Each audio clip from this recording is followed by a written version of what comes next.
Heyo guys, welcome back to the channel. Today we're doing some touring class because, well, why not?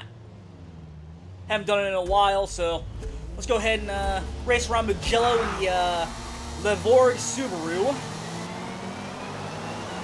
Remembering to press my clutch in before I take off, because it seems like if I don't do that, I stall the car out and basically makes my takeoff much slower than what it already is. I'm also going to have to look at first gear and try to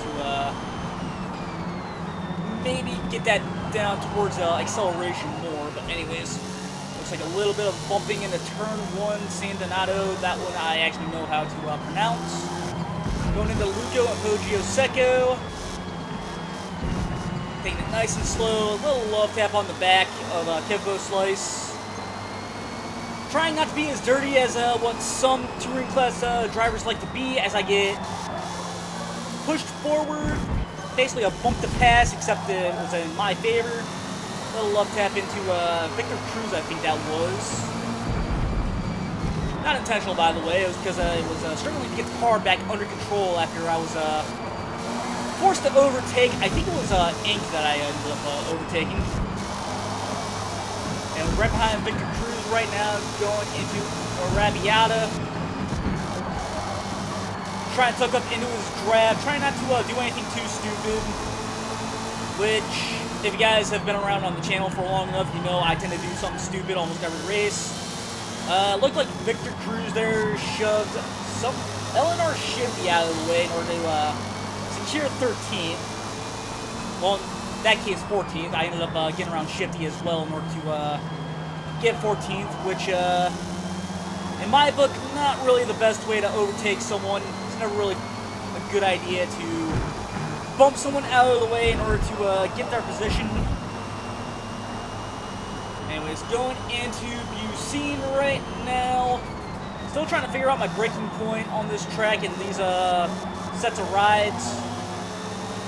I'm constantly used to using the GT spec racing braking zones, so it kind of makes it to where it's a little bit harder to get to know where to brake with these cars. Then, of course, when I go into my open class cars, I don't want to say I have those cars memorized, but I do make sure I go into a race with at least 10 minutes of practice time before I jump in to a race. Whereas for something like this, I think I only had like 5 minutes of practice time, so probably the reason why I'm struggling quite a bit. I should probably jump into races where I have maybe 10-15 minutes of practice. And we're on the second lap now, trying to get some good lap times, try to get some records written down, or at least jot down some lap times. That way I can see if I'm growing as a driver or not.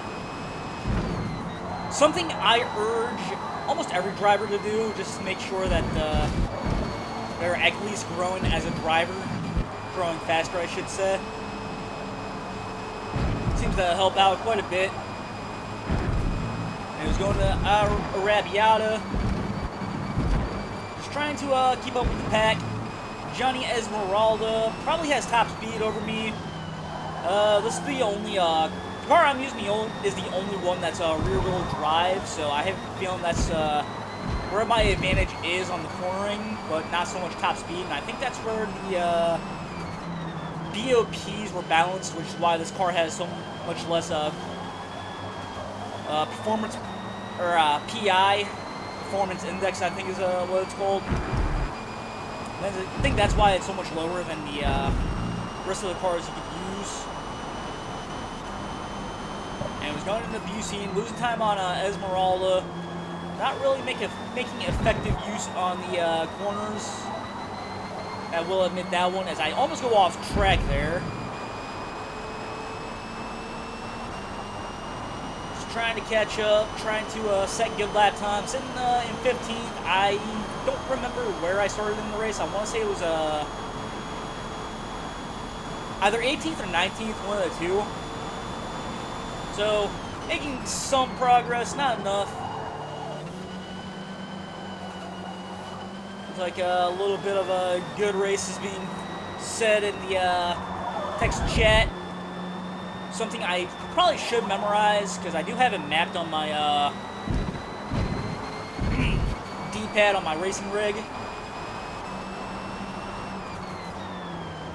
Sorry, it's a little past 11 a.m. for me right now. I did wake up quite a bit early trying to get some stuff done around the house before I get this voiceover done, get the videos uploaded for the week, and, well, at the time of recording this voiceover, I did plan on live streaming something today, as we got someone making sandcastles, Johnny Esmeralda, giving me 14th, Victor Cruz quitting, which bumps you up to 13th,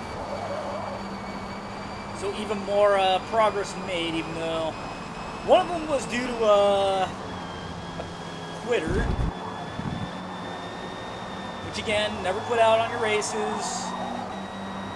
Losing is a learning experience, and by going around constantly trying to find the lobbies you will win in, you're never gonna see if you're getting any faster. As I take, what is this, Korean Chow, taking it way too fast and ended up going off course, ruining a potential new record lap time. Kind of kicking myself for that one. I'm only counting clean laps. I'm not going to count the ones that I did dirty. So, as far as record lap times, this one is pretty much 86th. I'm going to take a little bit of a swig of coffee. Oh. Coffee almost spilled out. A buddy of mine got me into mixing hot cocoa powder in my coffee. So, tastes actually quite nice. I didn't think it would, but tried it one day, and you know what? Now I'm hooked. As I got some coffee in my mouse pad. Luckily, I was able to wipe it off my finger, but I'll have to clean the mouse pad off later. But anyways, ended up dumping some tires off into the sand. Had to leave my mark somehow on Mugello. During this lap as well, so looks like the, as of right now, it looks like the 2:05.1 is going to be my target time for Mugello. At least the full Grand Prix course.